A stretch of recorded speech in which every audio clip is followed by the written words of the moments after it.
नमस्कार दोस्तों। आज की तारीख में अगर हम देखें तो दो आईपीओ एक साथ ओपन है।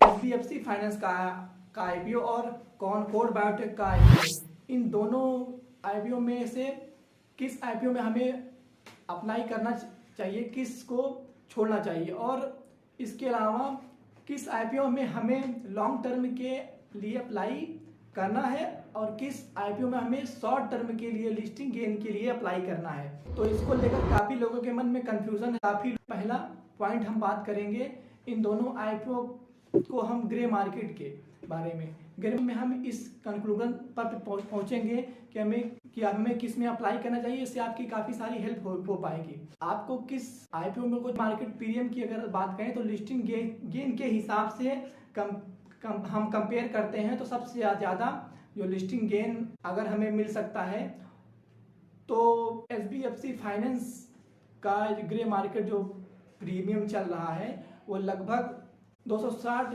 रुपये पर लॉट के हिसाब से चल रहा है, यानी कि 10,400 रुपये हमें एक लॉट पर आज की तारीख में फ़ायदा बता रहा है।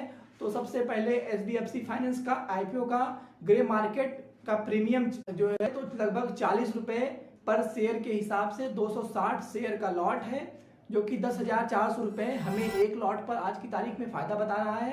परसेंटेज वाइज अगर हम देखें तो 70% जैसा ग्रे मार्केट का प्रीमियम चल रहा है दोस्तों, जो कि काफ़ी ज़बरदस्त है। अगर हम बात करें कि जो है ग्रे मार्केट प्रीमियम के अनुसार तो बहुत शानदार ग्रे मार्केट का प्रीमियम है।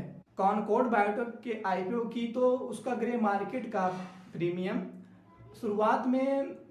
शुरुआत के दिनों में 350 से लेकर 360 रुपए के आसपास था, जो धीरे धीरे 140 तक भी आ गया था नीचे। अब हम अगर आज की तारीख की बात करें तो लेटेस्ट उसका ग्रे मार्केट का जो प्रीमियम चल रहा है दोस्तों, तो वो 180 से लेकर 190 रुपए के बीच में उसका ग्रे मार्केट का प्रीमियम चल रहा है। तो अभी अगर इसका 180 के मन से लगा के चलते हैं तो 20 शेयर का लॉट है दोस्तों, तो लगभग 3,600 के रुपए जैसा हमें एक लॉट तारीख में फायदा बता रहा है दोस्तों। परसेंटेज वाइज अगर इसको देखते हैं तो परसेंटेज वाइज करीब लगभग 25% जैसा कुछ हमको प्रीमियम ग्रे मार्केट का प्रीमियम इसका हो रहा है। अगर जो थोड़ा मतलब इंक्रीमेंट देखने को मिलता है, जिस हिसाब से अगर जो डाउन चला गया था उस हिसाब से अगर देखें तो काफ़ी जो है बढ़ रहा है तेजी के साथ, जो कि इसके लिए काफ़ी अच्छी बात है, पॉजिटिव बात है दोस्तों। अगर दोनों जीएमपी और लिस्टिंग गेन के हिसाब से अगर हम आईपीओस देखें तो इन दोनों आईपीओस में से एचडीएफसी फाइनेंस का आईपीओ है वो काफ़ी अच्छा चल रहा है, जो बाकी में से भी आगे निकल चुका है। बाकी दोनों में से ज़्यादा अच्छा उसका ग्रे मार्केट का प्रीमियम है, जो कि लगभग 70% के आसपास का है।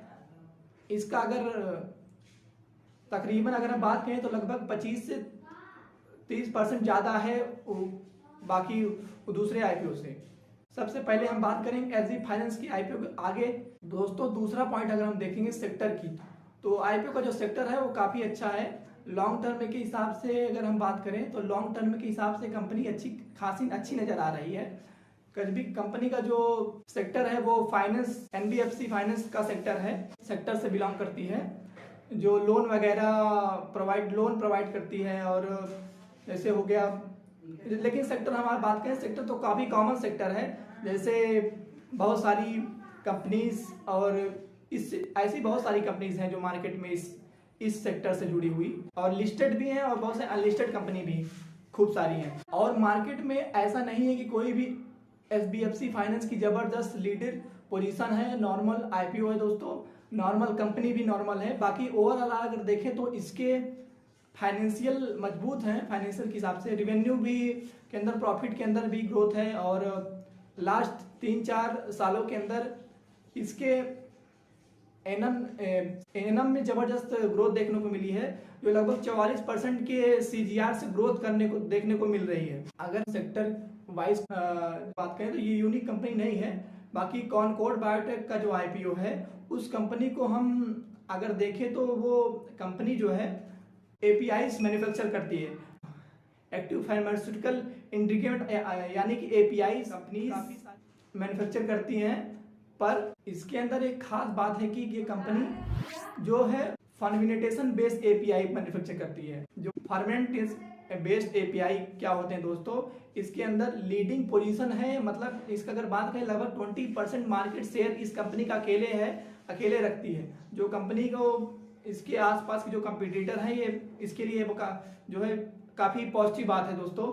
अगर हम इसमें रेवेन्यू की बात करें तो इंडिया से जनरेट होता है, जो इसका रेवेन्यू इंडिया से जनरेट होता है वो लगभग 50% तो बाहर से होता है। इंडिया के बाहर से 50% का जो है रेवेन्यू जनरेट करती है कंपनी। अगर फाइनेंशियली भी कंपनी काफ़ी स्ट्रांग है। सेक्टर वाइज अगर देखें तो ये कॉनकॉर्ड बायोटेक का आईपीओ इसका लॉन्ग टर्म के हिसाब से सेक्टर काफ़ी अच्छा है और यूनिक सेक्टर है दोस्तों। बेस्ड जो एपीआई है वो मैन्युफैक्चर करती है और इसके अंदर इसका लीडिंग पोजीशन है। लॉन्ग टर्म के हिसाब से अगर हम बात करें तो ये लॉन्ग टर्म के हिसाब से काफ़ी अच्छा है। लेकिन अगर वैल्यूएशन वाइज अगर हम देखें दोनों आईपीओज का तो ये दोनों आईपीओ महंगे नजर आ रहे हैं, काफ़ी जो है फेयर वैल्यूज पे नहीं। जो अपने पीयर कंपटीटर हैं उनसे ये महंगे नजर आ रहे हैं, सस्ते नहीं हैं। हालांकि ऐसा देखा जाए तो इतने ज़्यादा भी महंगे नहीं हैं, पर ये दोनों आईपीओज सस्ते भी नहीं हैं। अगर ये चीज़ अगर आप ध्यान में जो समझिएगा तो इन दोनों में स्टाइली अगर बात करें तो जो अभी स्ट्रॉन्ग चल रहा है वो एनबीएफसी फाइनेंस का आईपीओ, जो कि दोनों में से काफ़ी बेटर मुझे लग रहा है, क्योंकि इसका प्राइस बैंड लगभग 57 रुपए के आसपास है, जो थोड़ा अट्रैक्टिव नज़र आ रहा है। अगर देखने के अंदर अट्रैक्टिव की बात करें तो बायर्स को ये ज़्यादा जो है अट्रैक्ट कर रहा है। और थर्ड पॉइंट अगर आईपीओ के बारे में बात करें तो दोनों जो है बराबर नज़र आ रहे हैं। मतलब दोनों ही सस्ते नहीं है, दोनों काफ़ी महंगे हैं। दोनों में जो है कोई खास फर्क नहीं पड़ता है। बस ये है एनबीएफसी फाइनेंस का जो आईपीओ उसमें लगभग उसका ग्रे मार्केट का प्रीमियम लगभग 70% के है उसका, और जो है ये अच्छी बात है। और जो इसके अंदर इन्वेस्टर हैं वो इन्वेस्टर भी लगभग सिमिलर हैं दोनों के। अगर हम बात करें तो जो इसके जो इन्वेस्टर हैं जो इसमें पैसा इन्वेस्ट किए हैं, दोनों कंपनियों के जो इन्वेस्टर हैं दोनों के जो है, तो दोनों आईपीओ में से हम तो कंपेरिजन हम दोस्तों कर चुके हैं। तो अब बात करते हैं कंक्लूजन की। तो देखिए दोस्त, अगर हम कंक्लूजन की जो है तो आप दोनों पर डिपेंड कर सकता है कि आप किस में अप्लाई करना, किस आईपीओ में आप पैसा लगाना चाहते हैं, किस में नहीं लगाना चाहते हैं। वो ये मामला जो है आप टाइम फ्रेम के ऊपर रखिए। आप कितने समय के लिए आप इसको होल्ड करना चाहते हैं, आपका बजट क्या है। आप जैसे पैसा ज़्यादा लॉन्ग टाइम के लिए नहीं फंसाना चाहते हैं तो आप इसमें जो लिस्टिंग गेन के लिए मेरे हिसाब से दोनों आईपीओ लिस्टिंग गेन के लिए काफ़ी अच्छे हैं। एक जो है दोनों ही आईपीओ में आप शॉर्ट टर्म में अप्लाई करना चाहते हैं तो दोनों ज़्यादा दिनों में अपना पैसा आप अगर नहीं चाहते हैं कि नहीं फंसे तो आप एक जो है काम करिए, जो है दोनों आईपीओ के लिए अप्लाई करिए। इससे आपको अच्छा खासा लिस्टिंग गेन जो है प्रॉफिट निकल आएगा, जो आपकी अच्छी बात है। अगर हम बात करें लॉन्ग टर्म के लिए हिसाब से तो हमें ज़्यादा लॉन्ग टर्म के हिसाब से ज़्यादा टेंशन नहीं करनी है। लॉन्ग टर्म के लिए अप्लाई हम कर सकते हैं, लेकिन जो है लॉन्ग टर्म की बात करें तो ये बहुत बड़ी बात होगी आपकी जो है कॉनकॉर्ड बायोटेक के जो आईपीओ है ये लॉन्ग टर्म के हिसाब से काफ़ी अच्छा है दोस्तों। ये जो है ये कंपनी जो है इसका सेक्टर यूनिक है, लॉन्ग टर्म के हिसाब से काफ़ी अच्छा है मेरे हिसाब से। बाकी जो है लिस्टिंग गेन के हिसाब से तो एनबीएफसी जो है फाइनेंस का आईपीओ काफ़ी अच्छा रहेगा, क्योंकि इसका जो ग्रे मार्केट के अंदर जो डिमांड है वो लंबा होल्ड करना चाहते हैं तो अलग बात है। बाकी अभी जो ग्रे मार्केट के अंदर इसका काफ़ी अच्छा डिमांड चल रहा है। अगर हम बात करें तो इसको शॉर्ट टर्म के लिए ज़्यादा अच्छा खासा माना जा रहा है, जो कि जीएमपी लगभग अच्छी खासी चल रही है। एसबीएफसी फाइनेंस की ज़्यादा है, जो दोनों आईपीओ में ज़्यादा है, तो हमें इस पर ज़्यादा फोकस करना चाहिए दोस्तों। क्योंकि ये वीडियो देखने के बाद आपका सारा कंक्लूजन जो है वो क्लियर हो गया होगा, बिल्कुल जो है आप एकदम स्पष्ट हो गए होंगे कि दोनों कंपनी ठीक है, दोनों आईपीओ में हमें लॉन्ग टर्म या फिर लिस्टिंग गेन दोनों हिसाब से जो है प्रॉफिट चल रहा है। तो अगर आप जो है इस आईपीओ में अप्लाई करना चाहते हैं तो किसको छोड़ना चाहते हैं ये आपको पता चल गया होगा। अगर लॉन्ग टर्म के हिसाब से अप्लाई करना चाहते हैं तो आप जो है क्या करें, अगर लिस्टिंग गेन के लिए अप्लाई करना चाहते हो, अगर आपका डिसीजन क्लियर हो गया हो तो मुझे आप कमेंट में बता दीजिएगा, कमेंट करके जरूर बताइएगा कि आप किस आईपीओ में अप्लाई करना चाहते हैं।